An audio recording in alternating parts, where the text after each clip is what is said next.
আমাৰ বিজ্ঞান প্ৰথম ভাগ ষষ্ঠ শ্ৰেণীৰ বাবে আমাৰ আজি পুনৰ দ্বিতীয় লেসন বা পাঠটো আৰম্ভ কৰিছোঁ।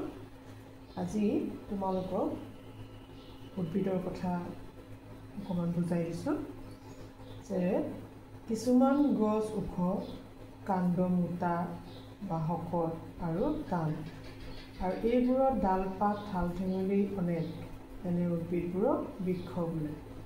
তোমালোকৰ কিতাপত দেখুওৱা হৈছে বৃক্ষ কোনবিলাক। কিছুমান উদ্ভিদৰ কাণ্ড টান হ'লেও গা গছ বেছি মোটা নহয়। এনে উদ্ভিদৰ ডাল পাত মাটিৰ পৰা বেছি উচ্চতাত নাথাকে বা বেছি ওখত নাথাকে, আৰু এইবোৰক কি বুলি কোৱা হয়? গুল্মজাতীয় উদ্ভিদ বুলি কোৱা হয়। ইয়াত তোমালোকক উদাহৰণ হিচাপে গোলাপ ফুল এজোপা দেখুওৱা হৈছে। ইয়াত কৈছে যে জবা ফুল হ'ল গুল্মজাতীয় উদ্ভিদ। কিছুমান উদ্ভিদ চাপৰ, কাণ্ড লেহুকা আৰু ক্ষীণ, আৰু এইবোৰক কি বুলি কোৱা হয়? তৃণজাতীয় উদ্ভিদ বুলি কোৱা হয়। ঘাঁহ, ধান আদি তৃণজাতীয় উদ্ভিদ। আৰু ইয়াত তোমালোকৰ ছবি দিছে, এয়া হ'ল তৃণজাতীয় উদ্ভিদ।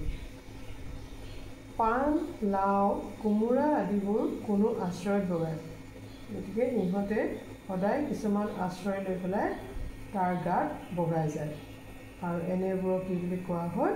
আৰোহী লতা। আৰু কিছুমান উদ্ভিদ মাটিত বগায়। ইয়াত ছবি দিছে তোমালোকৰ, আৰু আমি সাধাৰণতে দেখিছোঁ ৰঙালাও জাতীয় উদ্ভিদ সেইবিলাকে মাটিত বগাই গৈ থাকে, আৰু এনেবোৰক কি বুলি কোৱা হয়?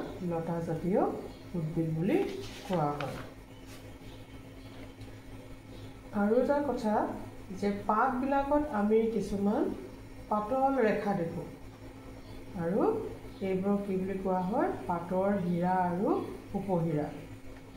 পাতৰ ফলকখনত থকা হীৰা আৰু উপহীৰাৰ হাজোনক হীৰাবিন্যাস বোলে। ফলক মানে এই গোটেই পাতৰ এই অংশটোৰ কথা কোৱা হৈছে, আৰু হীৰা আৰু উপহীৰাৰ এই হাজোনবিলাকক কি বুলি কোৱা হয়? হীৰাবিন্যাস বুলি কোৱা হয়।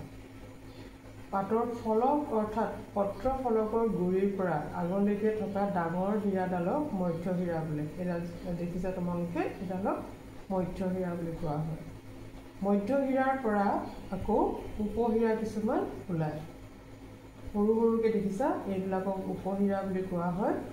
কিছুমান পাতত মধ্যহীৰাৰ পৰা ওলোৱা উপহীৰাবোৰ সমান্তৰালকৈ থাকে, এনে হীৰাবিন্যাসক সমান্তৰাল হীৰাবিন্যাস বুলি কোৱা হয়। কলপাতত এনেধৰণৰ হীৰাবিন্যাস দেখিবলৈ পোৱা যায়। ধান আদি গছত উপহীৰাবোৰ মধ্যহীৰাৰ সমান্তৰালকৈ থাকে। আহঁতৰ পাত এখিলা আমি চালে গম পাম যে হীৰাবোৰ কিছুমান জালৰ দৰে গোটেই পাতখনতে বিয়পি থাকে, আৰু জালৰ দৰে থকাৰ কাৰণে ইয়াক কি বুলি কোৱা হয়? জাল হীৰাবিন্যাস বুলি কোৱা হয়। ইয়াৰ পাছৰ ভিডিঅ'ত মই তোমালোকক লেচনৰ অন্য অংশ আকৌ দেখুৱাম।